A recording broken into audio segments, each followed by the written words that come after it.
Bonjour chers camarades, comment allez-vous? Aujourd'hui je vais vous faire cette vidéo sur les Jeux Olympiques modernes et l'inclusion des femmes aux JO. Dans un premier temps, je vais vous parler de Pierre de Coubertin.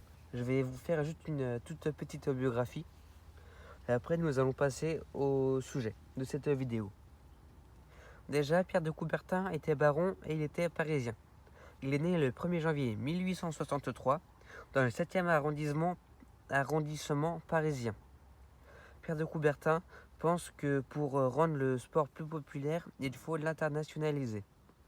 Il veut recréer les Jeux Olympiques antiques qui sont nés à Olympie dans le Péloponnèse, qui était une région de Grèce. En moins 776, ils ont été organisés tous les 4 ans pendant 12 siècles avant d'être supprimés. Si vous voulez du coup en savoir plus sur les Jeux antiques, n'hésitez pas à aller voir ma vidéo qui s'intitule Les Jeux Olympiques, les origines des Jeux Olympiques, excusez-moi. Le 23 juin 1894, Pierre de Coubertin fonde le CIO. Et du coup, ça veut dire le Comité International Olympique. Il a créé du coup le CIO au cours d'une cérémonie à l'université de la Sorbonne à Paris. Il était alors âgé de 31 ans. Le 6 avril 1896, donc 2 ans après, les premiers Jeux olympiques modernes ont commencé en Grèce, qui est donc le pays natal des Jeux olympiques. Ils ont commencé à Athènes, dans un stade qui date de l'Antiquité et qui a été reconstruit pour cet événement. Donc moi j'aime vraiment cette idée, parce que du coup, moi je trouve ça cohérent, mais bon. N'hésitez pas à me dire dans les commentaires si c'est pour vous, si vous aimez bien cette idée. Du coup, pour ces premiers JO modernes, 60 000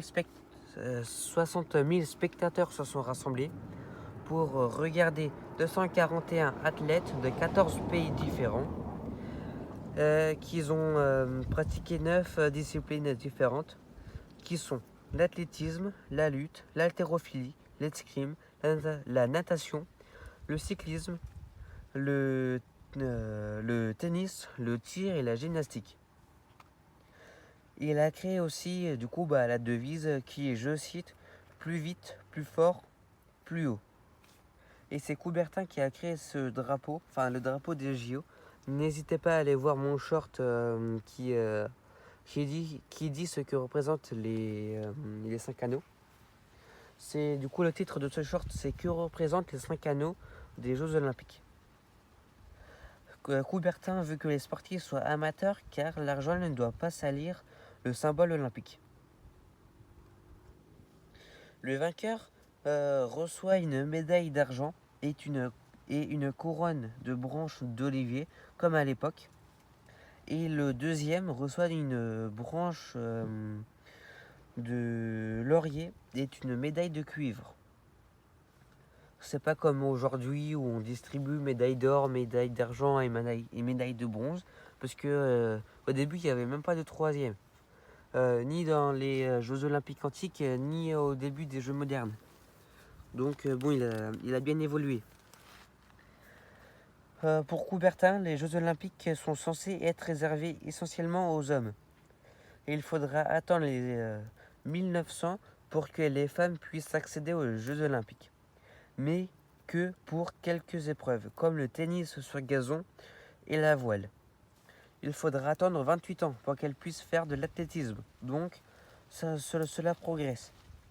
Il faudra attendre 2007 pour que la charte olympique rende obligatoire la présence des femmes à toutes les disciplines. Donc c'est déjà extraordinaire parce que du coup les Jeux Olympiques féminins, les Jeux Olympiques tout court ont bien évolué. Et les femmes, tout le monde peut remercier Alice Milia, qui est une femme qui a beaucoup fait pour les femmes du coup, pour qu'elles puissent participer aux Jeux Olympiques. Donc merci du fond du cœur, même si tu n'es plus de ce monde. Coubertin meurt malheureusement en 1937 et il est enterré à Lausanne. Lausanne, oui, c'est ça. Et son cœur est enterré sur l'ancien sanctuaire sacré de Olympie. Donc je sais pas pourquoi ils ont enlevé le cœur de Coubertin, mais bon, je sais pas. Il faudra attendre les années 1960 pour que la création des Jeux paralympiques soit créée, enfin pour que les Jeux paralympiques soient créés. Et en 1924, les Jeux olympiques d'hiver sont créés et organisés à Chamonix, en France. Donc merci de m'avoir écouté. Abonnez-vous, mettez un gros pouce bleu, appuyez sur la petite cloche pour recevoir des notifications de prochaines vidéos. Merci, au revoir.